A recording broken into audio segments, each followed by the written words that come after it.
पद्मसिंह पाटील त्या इमारतीला गोल चक्रा मारल्या आणि पाहिलं. दार तर बंद होतं, दाराला धडका दिला पण काही उपयोग झाला नाही. हे झाडावर चढले आणि त्या झाडावरनं एका फाट्याला लोंबकळून त्या खिडकीच्या काचाला लाथ मारली. खिडकी फोडली आणि मग त्या खिडकीतनं मध्ये उडी टाकली. त्यांनी 2 तास उद्धवरावदादाची बॅग घेऊन पद्मसिंह पाटील सरांसारखा मंत्री स्वतःच्या हातात बॅग घेऊन उभा होता. शरद पवार आणि पद्मसिंह पाटील 2 शरीरं पण एक जान, असं त्याही वेळेला पासून होतं. एवढं मला तुम्हाला सांगायचं. नमस्कार, मी रमाकांत हातगुडे आणि आपण पाहताय समय संघर्ष न्यूज.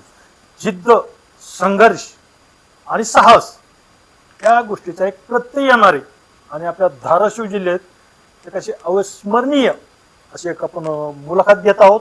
धाराशिव जिल्ह्यावर 40 वर्ष, जिल्ह्यावरच नाही तर मंत्रिमंडळात सुद्धा राज्याच्या दबदबा असलेले धाराशिवचे डॉक्टर पद्मसिंह पाटील यांचा उद्या वाढदिवस आहे आणि त्या वाढदिवसाच्या निमित्तानं त्यांचा राजकीय प्रवासाची वाटचाल आणि काही जुन्या आठवणी उजाळा देण्याचा आपण प्रयत्न करत आहोत. तर त्यांच्या सोबतीनं राहिलेली असं जिल्ह्यात म्हटलं जायचं. डॉक्टर साहेबांचे 3 प्रमुख हात, रेवण, जीवन, पवन असं म्हणायचे. तर ते सगळ्यात जवळचे राहिलेले म्हणजे आणि त्यांच्याच गावातले तेरमधले रेवण सिद्ध अण्णा लामतुरे, जिल्हा त्यांना अण्णा या नावानं ओळखतो. तर आपल्याला त्यांच्याशी चर्चा करायची आणि डॉक्टर साहेबांचे जे काय जुन्या आठवणी आहेत, त्याचा राजकीय प्रवास कशी सुरू झाली त्याविषयी आपल्याला त्यांच्याशी चर्चा करून जाणून घ्यायचे. अण्णा नमस्कार आणि स्वागत आहे चॅनलमध्ये. नमस्कार. आता पहिलं एक सांगा, डॉक्टर साहेब आपले ढोकीच्या प्राथमिक आरोग्य केंद्रात मेडिकल अधिकारी म्हणून होते. त्याची राजकीय प्रवास कधी सुरू झाला? राजकारण किती साली, अगर कोणत्या निवडणुकीतून राजकारणामध्ये त्यांची एंट्री झाली? पद्मसिंह पाटील अतिशय उच्च, प्रभावशाली, अतिशय संस्कारी असा इतिहास असलेल्या कुटुंबातले प्रमुख होते. त्यांचे आजोबा भगवंतराव पाटील अतिशय प्रभावशाली व्यक्तिमत्व, गावावरती प्रचंड मानसन्मान असलेले ते नेतृत्व. त्याच्यानंतर डॉक्टर साहेबांचे वडील बाजीराव पाटील यांच्याही वरती गावाने तेवढंच प्रेम केलं. आणि पद्मसिंह पाटील तर प्रश्नच नाही आहे. गावामध्ये अनेक लोक प्रमुख होऊन गेले. इतर अनेक व्यक्तिमत्वांच्या बरोबरच सगळ्यांची नावं घ्यायची म्हटलं तर 50 नावं घ्यावी लागतील. त्यापैकी प्रामुख्याने म्हटलं तर पुराणोत्सव संग्रहालयाच्या माध्यमातून रामलिंगप्पा लामतुरे आणि राजकीय माध्यमातून मुख्यमंत्रीपदाच्या स्पर्धेपर्यंत पोचलेला धडाडीचा आणि सुसंस्कारित तरुण म्हणून पद्मसिंह पाटील साहेबांचं नाव घ्यावं लागेल. MBBS झाल्यानंतर वैद्यकीय अधिकारी म्हणून त्यांनी ढोकीला काही वर्ष काम केलं. दरम्यान उस्मानाबाद जिल्ह्यावरती उद्धवराव पाटील साहेबांचं एक फार मोठा आदरणीय असा प्रभाव होता. अगदी पूर्ण महाराष्ट्र त्यांना मानायचा. यशवंतराव चव्हाण साहेब त्यांना मानायचे आणि त्यांच्या व्यक्तिमत्वाच्या प्रभावामुळं बळवंतराव घोगरे, BN देशमुख वगैरे सगळ्या लोकांनी विनंती केल्यामुळे प्रथमतः डॉक्टर पद्मसिंह पाटलांनी शेतकरी कामगार पक्षामध्ये काम करायला चालू केलं. शेतकरी कामगार पक्षात वाटचाल करत असताना भूविकास बँकेची चेअरमन पदाची निवडणूक लागली. त्यावेळेस तत्कालीन चेअरमन होते, ते बरीच वर्ष चेअरमन होते आणि दरवर्षी चेअरमन पदाची निवडणूक जी आहे ते खुल्या मतदानाने व्हायला पाहिजे, परंतु कोरम पूर्ण नसायचा. अनेक कारणांनी ते खुल्या पद्धतीनं काही चेअरमन पदाची निवडणूक व्हायची नाही आणि मग प्रोसिडिंगवरती ती निवडणूक मॅनेज व्हायची. ठराव घ्यायचा आणि चेअरमन जाहीर करायचं. बस आणि ते सगळ्यांना मान्य असायचं, म्हणजे सगळ्यांना स्वीकारार्ह खरं असायचं. म्हणजे ते सगळं म्हणजे नाही, आणि रेकॉर्डली तरी मान्यच. नाही, रेकॉर्डली म्हणूनच नव्हे, काँग्रेस पक्ष त्यावेळेला प्रभावशाली होता आणि शेतकरी कामगार पक्ष जरी उद्धव पाटील साहेब असले तरी राजकीयदृष्ट्या प्रभावशाली पक्ष म्हणून काँग्रेसच होता. पद्मसिंह पाटील साहेबांच्या एका वेगळ्या धडाडीने त्यांनी उमरगेची मिटिंग कॅन्सल करायला लावली आणि मग धाराशिवला मिटिंग घेतली. मग धाराशिवला मिटिंग घेतल्यानंतर त्या पाण्याच्या टाकीजवळ ते भूविकास बँकेचं ऑफिस, मग तिथं खालनं मधनं दार बंद करून घेऊन वरच्या मजल्यावरती ते प्रोसिडिंग वगैरे लिहायचं चालू होतं. पद्मसिंह पाटील त्या इमारतीला गोल चक्रा मारल्या आणि पाहिलं, दार तर बंद होतं, दाराला धडका दिला पण काही उपयोग झाला नाही. म्हणजे झाडावर चढले आणि त्या झाडावरनं एका फाट्याला लोंबकळून काय त्या खिडकीच्या काचाला लाथ मारली, खिडकी फोडली आणि मग त्या खिडकीतनं मध्ये उडी टाकली त्यांनी आणि मग ते प्रोसिडिंग हातात घेतलं. इथून या निडर बेडर आणि धडाडीच्या परंतु चारित्र्यवान उच्च शिक्षित खानदानी पाटील घरातल्यातल्या एक तरुण मुलाची ओळख उस्मानाबाद जिल्ह्यालाच नाही तर पूर्ण मराठवाड्याला आणि महाराष्ट्राला झाली. यथावकाश तत्कालीन काँग्रेस नेतृत्व तुकाराम भोसले साहेबांचं होतं, तुळशीराम पाटील साहेबांचं होतं, केशवराव सोनवणे साहेबांचं होतं. या सगळ्यांनी एवढा उच्चशिक्षित तरुण काँग्रेसमध्येच असावा असं वाटून मग ह्याने पद्मसिंह पाटील साहेबांना समजावून सांगितलं, थोडीशी गळ घातली. तुम्हाला काँग्रेसमध्ये जे भवितव्य असेल ते शेतकरी कामगारांमध्ये भविष्य नसेल. ठीक आहे, उद्धवदादांच्या बद्दल आम्हाला सुद्धा आदर आहेच, नाही अशातला भाग नाही, परंतु तुम्हाला जर गावासाठी, जिल्ह्यासाठी, प्रदेशासाठी, महाराष्ट्रासाठी काही करायचं असेल तर योग्य व्यासपीठ हे काँग्रेसचंच आहे आणि तुम्ही काँग्रेसमध्ये या. साहेबांनी विचार केला आणि 4-8 दिवसांनी त्यांनी मान्यता दिली आणि काँग्रेसचं अधिकृत सभासद सदस्य झाले. त्याच्यानंतर पहिली निवडणूक तेरणा कारखान्याची लागली आणि त्यामध्ये जर समोर उमेदवार पाहिले तर प्रचंड मोठमोठे उमेदवार होते. मी अगदी 3-4 नावं सांगतो तुम्हाला जे पुढं मोठी लोकं झाले. म्हणजे पद्मसिंह पाटील साहेब होते, परत नानासाहेब पाटील साहेब होते, अरविंदराव गोरे साहेब होते, अशा अनेक दिग्गज त्या पॅनलमध्ये होते. आणि योगायोगाने त्या पॅनलचा पराभव झाला. एवढी मोठी दिग्गज माणसं असून सुद्धा त्या पॅनलचा पराभव झाला. डॉक्टर साहेबांची पहिली निवडणूक तेरणा कारखान्याची. मग त्यांच्या आयुष्यातली पहिली निवडणूक ते पराभव स्वीकारावा लागला. आणि त्याच्यानंतर मग पवारसाहेबांचे संबंध झाले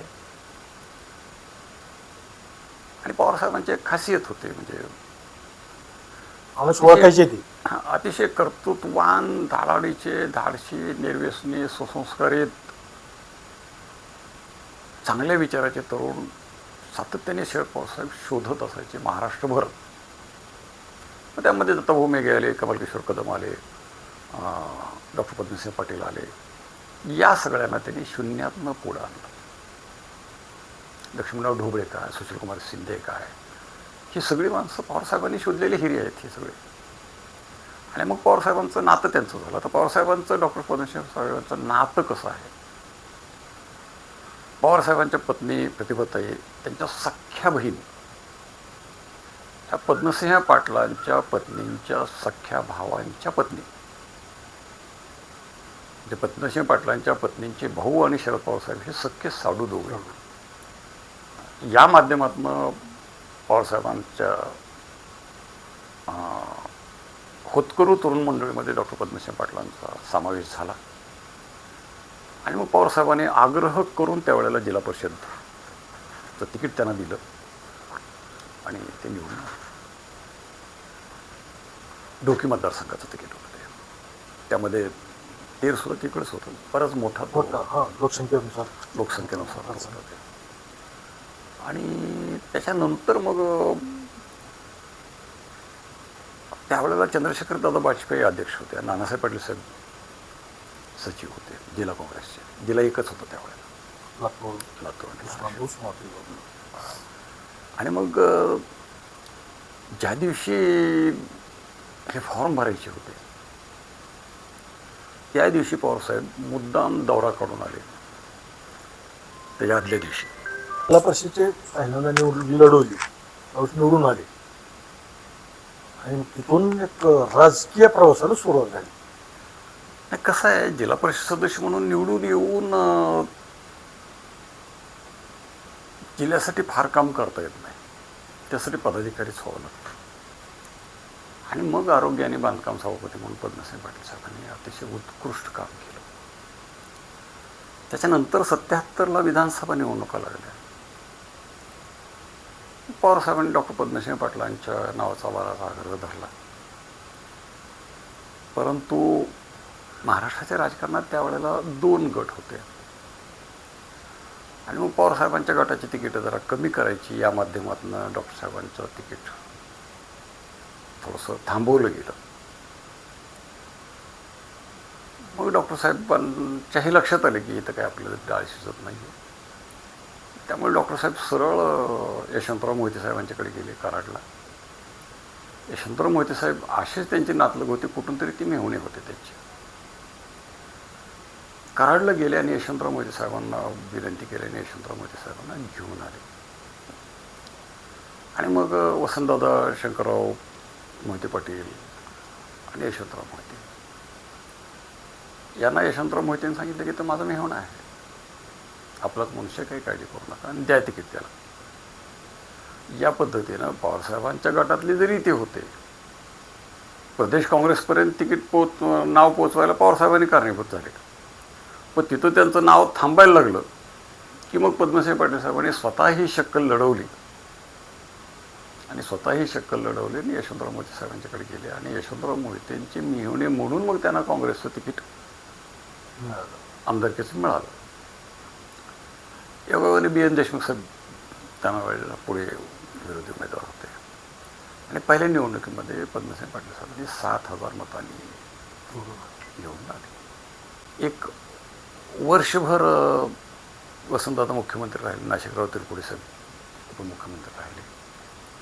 आणि मग त्यामुळे नाशिकराव तिरपुडे साहेबांचं आणि वसंतदादांचं आणि यशवंतराव चव्हाण साहेबांचं काही व्यवस्थित सूट नाही लागलं. आणि त्यामुळे मग यशवंतराव चव्हाण साहेबांनी ठरवलं की आता आपण बाहेर पडा. आणि त्यावेळेला 40 आमदार लागत होते. बाकीचे तर जनता पक्षाचे आमदार होते, सगळे शेतकरी कामगार पक्षाचे काही होते. आणि मग तिथं पवारसाहेबांनी सगळं गणित केलं आणि पुलोद निर्माण करायची ठरवली. शेवटी 38पर्यंत ह्यांचे आमदार गेले. 2 आमदार ह्यांना कमी पडायला लागले.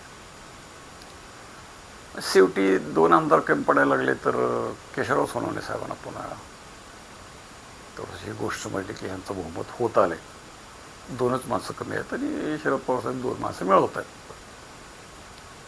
असं समजल्यावर केशवराव सोनवणे साहेबांनी पवारसाहेबांची भेट घेतली की तुम्ही जर मला कॅबिनेट मंत्री करत असाल तर मी तुमच्यात येतो, मी तिकडचा राजीनामा देतो, माझी काही अडचण नाही आहे. मग 39 झाले. आता 40ला काय करायचं? एक मनुष्य एक कमी पडला. एक कमी पडल्यावर डॉक्टर साहेबांनी बसून विचार केला आणि औषधाचे आमदार जे होते शिवशंकर उटगे साहेब कुठं आहेत ह्याचा शोध घेतला त्यांनी. आणि मग औषधाला मला वाटतं मुजिबुद्दीन पटेल आपले नगराध्यक्ष, त्यांना गाडी पाठवून बोलावून घेतलं आणि मुंबईत शिवशंकरप्पा कुठं आहेत तो पत्ता काढला आणि शिवशंकरप्पांच्याकडे मग हे दोघं गेले आणि त्यांना उचलून पटवून घेऊन आले आणि तिथं 40 माणसांची बेरीज झाली आणि मग तिथं पुलोद सरकार बहुमतापर्यंत पोचलं. म्हणजे बहुमतापर्यंत पोचायला सुद्धा पद्मसिंह पाटील किती मध्यवर्ती भूमिका निभावली बघा. की बाकीच्या जमान्यात त्यांचा ह्या शरद पवार आणि पद्मसिंह पाटील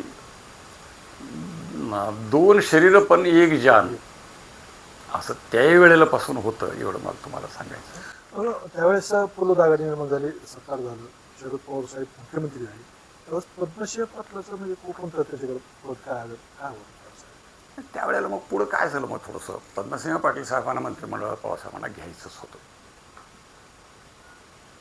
आणि शरद पवार साहेबांनी या पद्धतीनं ते राजकारण केलं की आता एकच राज्यमंत्रीपद शिल्लक राहिले.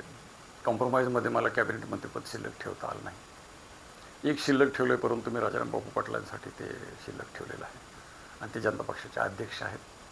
त्यामुळे त्यांच्यासाठी मला एक पद शिल्लक ठेवावं लागणार आहे. मी ते ठेवलं आहे. तुमच्यासाठी मला कॅबिनेट मंत्रिपद देता आलं नाही. मी तुम्हाला शब्द दिला होता, परंतु माझी तुम्हाला विनंती आहे की तुम्ही राज्यमंत्रीपद घ्या. ते थोडेसे नाराज झाले आणि ते राज्यमंत्रीपद नको म्हटले.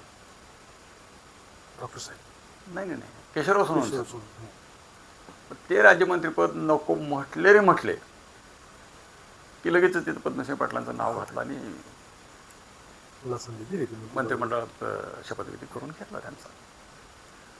म्हणजे आपल्या कार्यकर्त्याला जिल्हा परिषद सभापती कोणी केलं, पवारसाहेबांनीच केलं.